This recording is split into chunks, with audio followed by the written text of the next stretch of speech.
شروع کرتا ہوں اللہ تعالیٰ کے نام سے جو بڑا مہربان اور نہایت رحم فرمانے والا ہے۔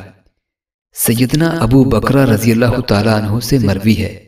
کہ رسول اللہ صلی اللہ علیہ وآلہ وسلم نے فرمایا، جس نے بغیر کسی حق کے ذمی کو قتل کر دیا، اللہ تعالیٰ اس پر جنت کو اس طرح حرام کر دے گا کہ وہ اس کی خوشبو بھی نہیں پا سکے گا۔ سیدنا انس بن مالک رضی اللہ تعالیٰ عنہ سے مروی ہے کہ کوئی بھی رسول اللہ صلی اللہ علیہ وآلہ وسلم کی اسبا اونٹنی سے آگے نہیں نکل سکتا تھا، لیکن ایک دن ایک بدو اپنے اونٹ پر آیا اور وہ آپ صلی اللہ علیہ وآلہ وسلم کی اونٹنی سے آگے گزر گیا۔ جب یہ چیز صحابہ کرام پر گراں گزری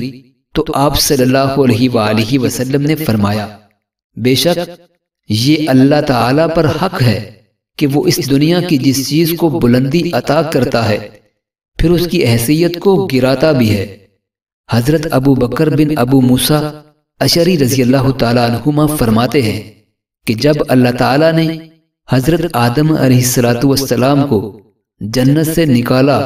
تو ان کو جنتی پھل کھانے کے لیے دیے اور آپ کو ہر چیز کی صنعت سکھائی، تو تمہارے یہ پھل جنت کے پھل ہیں، فرق صرف یہ ہے کہ یہ خراب ہو جاتے ہیں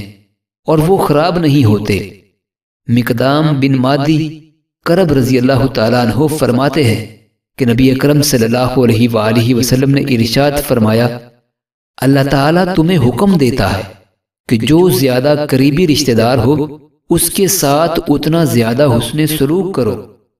معزز ناظرین، اللہ تعالی ہم سب کو نبی رحمت صلی اللہ علیہ وآلہ وسلم کی ان احادیث مبارکہ پہ عمل کرنے کی توفیق عطا فرمائے، آمین۔